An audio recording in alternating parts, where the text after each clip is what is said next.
All right. Welcome back to the Beast Game Podcast. This is going to be a review for Baby Driver. It's written and directed by Edgar Wright. He's known for Shaun of the Dead and Hot Fuzz. It stars Ansel Elgort as Baby, Kevin Spacey, Jamie Foxx, John Barathol, and John Hamm. And the synopsis is, after being coerced into working for a crime boss, a young getaway driver finds himself taking part in a heist that is doomed to fail. Keith, what is your view on Baby Driver? Starts out pretty strong. It's got its own style and flavor. The music choices were pretty good, and I like the soundtrack, and acting was top notch, I thought. It doesn't preach or tell too dramatic a tale, but it keeps it pretty concise. But if you divide the movie up into 3 acts, the first 2 acts were on its way to making this film into something of like almost a cult classic. And then once you hit that 3rd act, it just kind of falls off the rails. The introduction of characters I thought were pretty good. I liked all the characters that were in there, especially Jamie Foxx's, and John Hamm put in a pretty good performance. But once you got to the 3rd act towards the end, it took a strange little twist. Yeah, I agree very much. The 2/3 portion of this movie is where the movie starts to go downhill. The relationship that Baby develops, it didn't feel fleshed out. And I understand that both of them are looking for a way to escape. If we haven't described it, Baby, he is part of a heist crew that they are robbing locations, banks. He is the driver, and he is suffering from a hearing problem. So he plays music, and he meets a waitress, and he's kind of on the verge of, hey, I need to do one last job, and I'm done. Then he meets the waitress, and the middle portion of the movie is the development of that relationship, which is like where the movie starts to go downhill. When they do the final heist, when the movie picks back up, I'm like, all right, yeah, this is kind of what I wanted. And it kind of reminded me of like Shaun of the Dead, where someone is running and all this stuff is going on around them.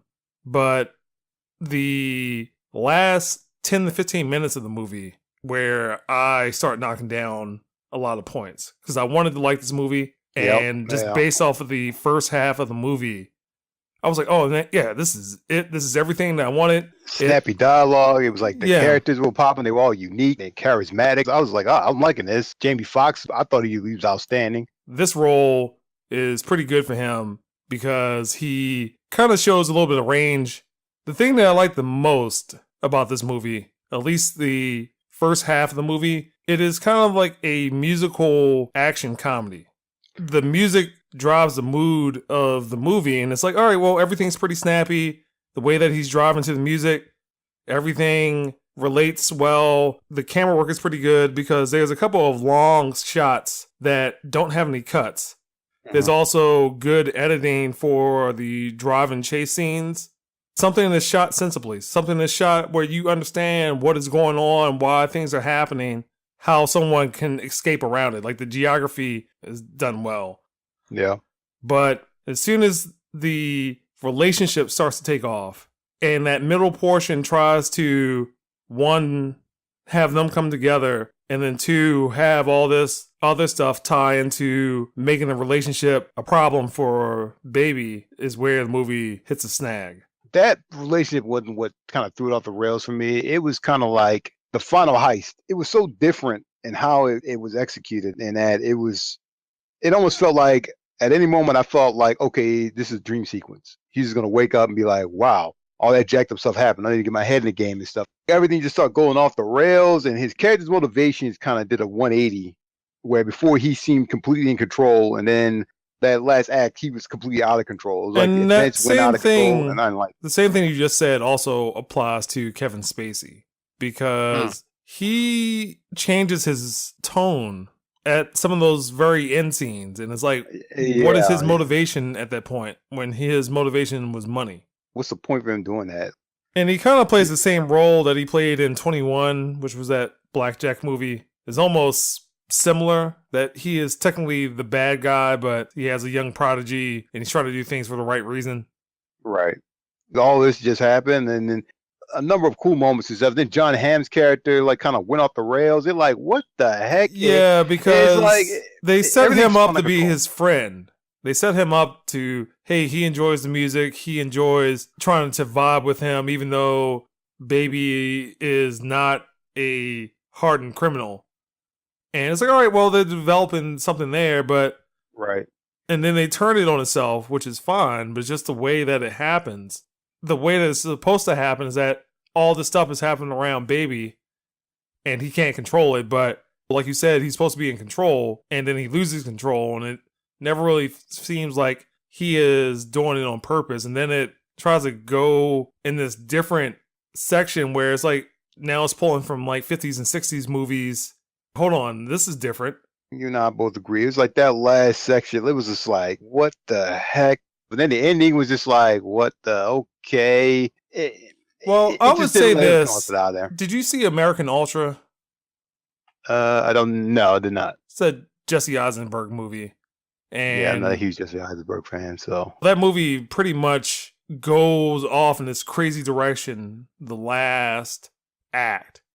And it ramps up so much. It's a different movie from the first two acts. And I like that. But this movie should have been that plus Ocean's 11 with a little bit of driving, like the Transporter.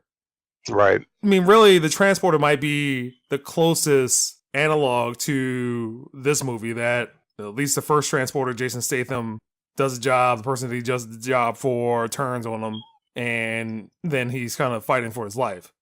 Right. And he also has a female interest.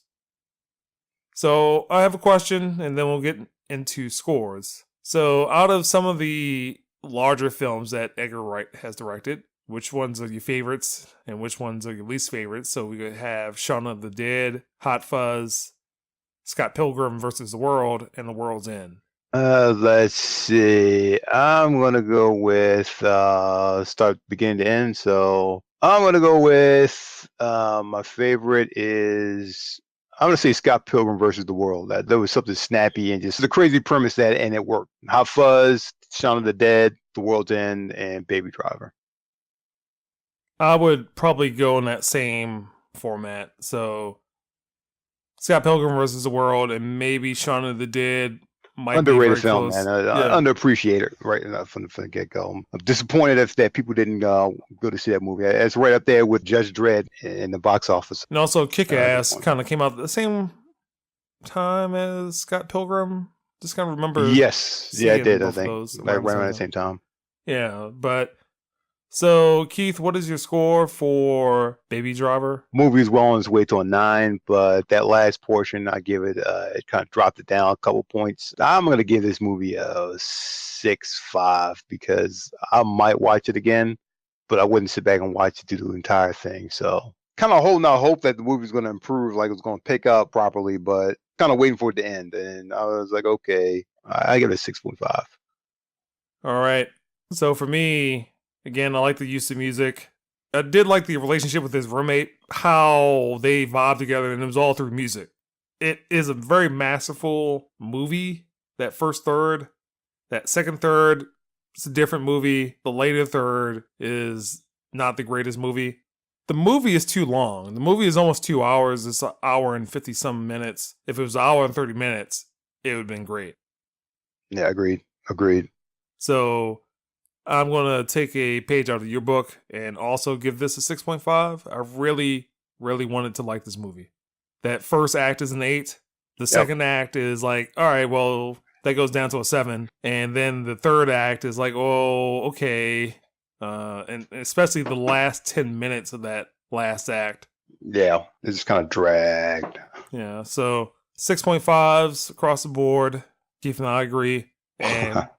That's the Beast Game Podcast. You can find more of our podcasts at beastgame.com, iTunes, Google Play, Stitcher, TuneIn, iHeartRadio, Twitter, and YouTube. And if you would like to submit a reader comment or question, you can do so at submissions@beastgame.email.